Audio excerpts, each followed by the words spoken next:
सिंह से करुणा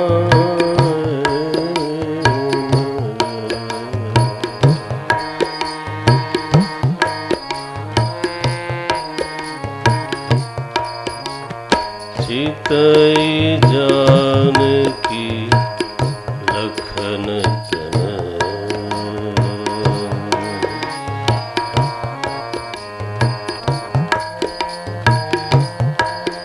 सियावर रामचंद्र की जय पवन सुत हनुमान की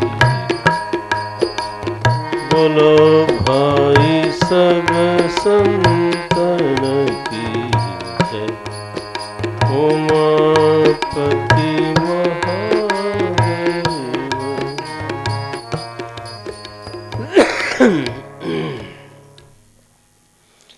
सो ये जो केवट हैं निषाद राज से अलग हैं। इनके बारे में महात्मा लोग ऐसे कथा करते हैं कि कभी निषाद राज आखेट पे गए थे शिकार खेलने के लिए और उस समय ये भी साथ में था, तो उसने निषाद राज की बड़ी सेवा करी, वहाँ रक्षा करी थी। तो ऐसे में निषाद राज बड़े प्रसन्न हुए। उन्होंने कहा वर मांगो, कुछ ले लो आज हमसे। निषाद राज ने कहा महाराज आज अब तो आपकी कृपा है, अभी तो मुझे कोई ज़रूरत नहीं दिखती है, जब ऐसा कुछ लगेगा तो मैं बताऊंगा आपको। उधारी वाला मामला फिर से अगर रिस्की होता है दे देना चाहिए उसी समय। कोई कहे भी बाद में करूंगा, बोलो नहीं भैया तुरंत दान महाकल्याण। रामायण से इतनी बात तो सीखनी है। अब वो ये हुआ कि रात्रि में जब निषाद राज भगवान को खिला पिला कर थोड़ी देर के लिए घर आए तो ये केवट वहाँ बैठा था। उसने कहा महाराज आज बड़ी ज़रूरत पड़ गई, आपने एक बार कहा था कुछ दूंगा। तो बोले हाँ हाँ आज तो बड़ी खुशी का, हमारे प्रभु पधारे हमारे गांव, इससे बड़ा सौभाग्य क्या, मांगो जो तुम्हें मांगना है। बोले महाराज ऐसा रिवाज है कि 3 बार शपथ लेनी पड़ती है। उसने कहा तुम मुझसे शपथ कराओगे? बोले रिवाज है, रिवाज का पालन तो करना ही पड़ेगा। तो 3 बार जब उसने कहा दूंगा दूंगा दूंगा, तो उसने कहा महाराज ऐसा है कि कल गंगा जी में किसी की नाव नहीं होगी, बस ये मैं मांगता हूँ। बोले क्या बात करते हो, भगवान को पार जाना होगा? बोले वो पार जाएंगे लेकिन और किसी की नाव नहीं होगी। बोले दूसरा वर क्या है? महाराज एक और है। अब क्या है वो? बोले कल उस पार जाने तक आप मौन व्रत लेके रहोगे। आप हमारे राजा हो, आप बिल्कुल बोलना नहीं, चुप रहोगे। निषाद राज ने वचन दिया था। बोले ठीक है भाई, मतलब तो समझ में आ गया कि तुम पार ले जाना चाहते हो। बोले महाराज मतलब मेरे ऊपर ही रखने दीजिए, अब कल देखा जाएगा। तो भगवान जब जटा बना करके सुमंत्र जी को विदा करके जब गंगा तट पे आए, कोई नाव नहीं, एक नाव है वो भी घाट पे नहीं है, काफ़ी दूर गंगा जी के अंदर है। तो देखता ही नहीं निषाद राज उनकी तरफ, देखता तो शायद इशारा करके बुलाते, नो इधर उधर देखता है। तो भगवान को पहली बार याचक बनाया उसने। मांगी नाव। उसने कहा महाराज जीवों को बहुत रगड़ते हो आप, मैं आज आपकी रगड़ाई करता हूँ। मांगी नाव, जब बार बार बुलाए नाविक, वो सुनता ही नहीं। क्या कह रहे हो, क्या बात है, दूर से ही बोलता है। मैंने बेअदबी इसको बोलते हैं। बड़े आदमी से दूर से बात नहीं करना चाहिए, पास आना चाहिए दौड़ के।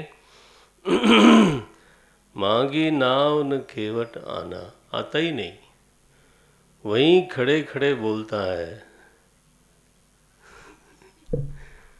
कहे तुम्हार मरम मैं जाना, अरे मैं सब तुम्हारी पोल पट्टी जानता हूँ, मरम जानता हूँ। भगवान ने कहा मेरा क्या मरम है भैया, मैंने कोई ऐसा गोपनीय काम नहीं किया। क्या जानते हो? बोले मैंने सुना कि एक पत्थर को आपने छू दिया था पैर से, उसमें धूल लगी हुई थी, तो वो तो तुरंत तपस्विनी होकर प्रकट हुई, मुनि नारी होकर के प्रकट हुई। अब पत्थर अगर ऐसा हो सकता है तो ये तो मेरी काठ की नाव है। पाहन तेन काठ कठिनाई, पत्थर से ज़्यादा मजबूत तो काठ नहीं होता। और कहीं आपने इसको भी चरण धूली दे दी, और ये मुनि घरनी, हमारी घरनी होती तो चलो फिर भी इस खुशी, माने नाव हमारी और घरनी हो जाए मुनि की। अब मैं रोज पूजा के फूल लेके आऊं उसको, उसकी सेवा में भी लगना पड़ेगा मुझे। एक और प्रोजेक्ट शुरू हो गई। ना महाराज ये नहीं चलेगा। छुअत सिला भई नारी सुहाई, तरन्यु मुनि घरनी होई जाई, बाट परई मोरी नाव उड़ाई। मेरी नाव उड़ाना चाहते हो, मरम जानता हूँ मैं तुम्हारा, बिल्कुल नहीं आऊँगा। और कोई था ही नहीं। भगवान कहते हैं ये तो अजीब स्थिति है, क्या चाहते हो? बोले महाराज आप में कोई दोष नहीं है, ये सारा जो झंझट है ना चमत्कार, वो आपके चरणों में लगी हुई धूल है। चरण भी आपके ठीक ही ठाक हैं, उससे भी मुझे कोई परहेज नहीं है, लेकिन जो धूल लगी है ना वो परेशानी का कारण बनती है। मुझे कोई व्यापार नहीं आता, पढ़ा लिखा नहीं हूँ, मैं कोई सॉफ्ट इंजीनियरिंग नहीं जानता कि हैदराबाद और नोएडा जाऊँ। मुझे ये गंगा जी में रहना है, इसी नाव के सहारे सारे परिवार का भरण पोषण करता हूँ, तो ये तो मैं कभी भी खोना नहीं चाहूँगा। तो उपाय तो बताओ। बोले उपाय ये है कि मैं पहले आपका पाँव धोऊंगा, और मुझे कोई गरज नहीं है पाँव वाँव धोने की। अगर if you are really serious कि अगर आप पार जाना चाहते हो, आपकी इच्छा है, मेरी नहीं, मैंने थोड़ा आपको बुलाया है यहाँ पे। जौ प्रभु पार अवश्य गा चाहू, बहुत बार बोलते रहे जीव में इच्छा होती है, जीव में इच्छा होती है। आज इच्छा आपकी है, और अगर आप सचमुच में पार होना चाहते हो, सचमुच में, अगर ऐसे ही चले आए हो तो जाओ, लेकिन अगर पार होना चाहते हो तो आप मुझसे प्रार्थना करो। यही आपने जीवों के साथ किया था। आप प्रार्थना करो। मोहि पदु पदुम पखारन कहू, it is you have to say, not me. मैं नहीं कुछ कह रहा हूँ, मुझे ज़रूरत नहीं है, आप पाँव अपना रखो अपने पास। मोहि पद पदुम पखारन चह कहू, आप कहो। भगवान कहते हैं, वो बोलता है पद कमल धोई, अच्छी तरह से चरणों को धोऊंगा। चढ़ाई नावन नाथ उतराई चहो, मैं कोई उतराई नहीं चाहता। मैं जानता हूँ आपके पास कौड़ी भी नहीं है इस समय। न नाथ उतराई चाहो, कोई मुझे लोभ नहीं है। आप कहते हो मैं निष्काम जीव सकाम, इस समय आप सकाम, मैं निष्काम। आपको ज़रूरत है, मैं उसको पूरा करूँगा।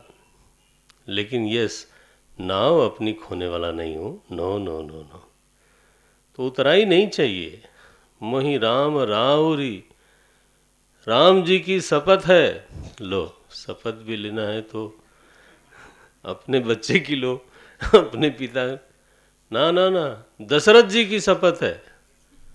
माने आपकी शपथ, आपके बाप की शपथ। ठोस हिंदी बोलो ना फिर। आपकी शपथ। लक्ष्मण जी के बड़ा ही बेढब आदमी है। मेरे तक पहुंचा, मेरे स्वामी तक, मेरे पिताजी तक पहुंच गया, कमाल है। और भगवान चुप खड़े हैं। उसको ठोंकना चाहिए बिल्कुल। और धनुष की तरफ हाथ ले गए तो बोलता है, बरु तीर मारे लखन। लक्ष्मण जी क्या कर लेंगे, ज्यादा से ज्यादा तीर मार देंगे। तीर मारेंगे तो मैं मर जाऊंगा, लेकिन आप पार तो नहीं जा सकते। आज गरज पड़ी है आपकी। बरु तीर मारहूं लखन पै, जब लगिन पाए पखारी हो। तब लगिन तुलसीदास नाथ, कृपाल पार उतारी हूँ। मैं बिल्कुल उतारने, मेरी नाव खतरे में है। वो भी घरनी हो जाए मेरी तो कोई बात नहीं, मुनि घरनी हो जाए फिर वो कहेगी मैं पूजा करूँगी, मेरे लिए पात्र ले आओ, पंच पात्र। फिर फिर वो कहेगी फूल जुटाओ, घी जुटाओ, बत्ती, दिन भर मैं वही करता रहूं। ये नहीं महाराज, नहीं, बिल्कुल नहीं। और मैं दूसरा कोई व्यापार जानता नहीं, और न जानूं, नहीं जानूं कछु और कबारू। मुझे तो एक ही काम आता है, गंगा जी में पड़ा रहता हूँ नाव लेके, और खेता हूँ, लोगों को ले जाता हूँ। सुनि केवट के बैन, सुमंत्र जी को अभी छोड़ के आए थे भगवान, तो बड़ा उदासी का मन था उनका। घोड़े भी हिनहिना रहे थे, सुमंत्र जी रो रहे थे, सारा माहौल उदासी का था। लेकिन केवट ने ऐसी भक्ति करी, ऐसी उटपटांग भाषा बोली है कि भगवान की हंसी निकल गई। सुनि केवट के बैन, प्रेम लपेटे अटपटे बिहसे। भगवान को हंसा देना ये भी तो सेवा है ना, है? उस उदासी के माहौल से उनके मन को बाहर ले आए, भक्ति है। बिहसे करुणा ऐन, ये ऐन माने अयन ही होता है। अयते यत्र, करुणा जहाँ जा कर के टिकती है, जहाँ जा कर के रहती है, करुणा के निवास स्थान। हंस पड़े, बोले वाह मेरा भगत ऐसा है, आज बदला ले रहा है मेरे से, मुझे सकाम बताता है, अपने को निष्काम बताता है। वो कहता है ज़रूरत आपकी है, आप कहो मुझसे, आप एक रिक्वेस्ट लेटर भेजो मेरे पास। मोहि पद पदुम पखारन कहू, ओहो कृपा सिंधु। आज तो उनका मन आ गया कृपा करने का, है ना। केवट पर कृपा करना चाहते हैं तो कृपा सिंधु। बोले मुस्काई, मुस्करा के बोलते हैं, भाई केवट मुझे तो पार जाना है। सोई करूँ जेहि तव नाव न जाई, वही करो भैया जो जिससे तुम्हारी नाव बची रहे। बोले ऐसे नहीं घुमा फिरा के मत बोलो, मैं कोई शहर में रहने वाला आदमी नहीं हूँ। आपको शहर में रहने की आदत है, डिप्लोमेटिक स्टेटमेंट मारते हो। नौ सोई करूँ जेहि तव नाव न जाई, ऐसा मत बोलो, सीधे बोलो पाँव धो। मुंह से बोलो आप।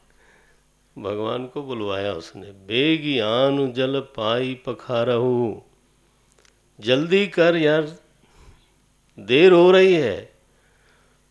राम जी को क्या देर है, 14 वर्ष खाली पड़े हैं, कोई मीटिंग में जाना नहीं है, कोई ऑफिस में जाना नहीं है।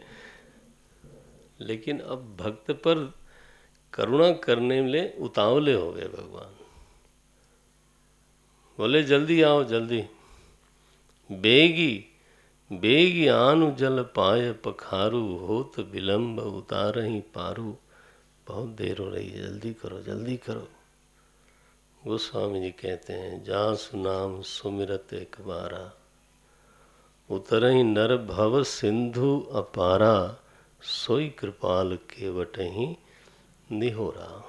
वही प्रभु मेरे आज केवट का एहसान ले रहे हैं।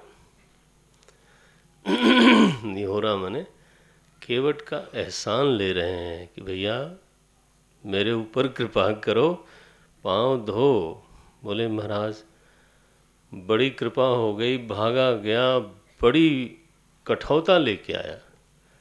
घर में परात भी होती है पीतल की, फूल की, लेकिन नहीं, काठ की बनी हुई जो जिसमें आटा गूंथते हैं ना बड़े काम में, वो लेके आया।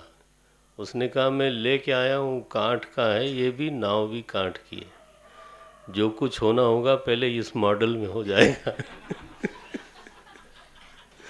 पहले तुम्हें यहीं धोऊंगा आपके पैर। लोहे में अगर ले आता पता नहीं, पक्का पता नहीं चलता, ले आया। बोले महाराज ऐसा करो, एकदम किनारे ले गया। बोले 2 पाँव भरा उसमें, जल भरा कठौते में, दोनों पाँव रख दो इसमें, एक एक करके नहीं रखना, एक कर रखोगे फिर धूल चढ़ जाएगी तो धोने का फायदा नहीं, परेशानी सारी की सारी धूल से है। तो कठौते में खड़े हो गए भगवान। सीधे खड़े रहना, एक पाँव उठाओ। ऊपर से धोने से क्या होता है, असली धूल तो नीचे लगी है। वो महाराज को एक पाँव पे खड़ा किया उसने।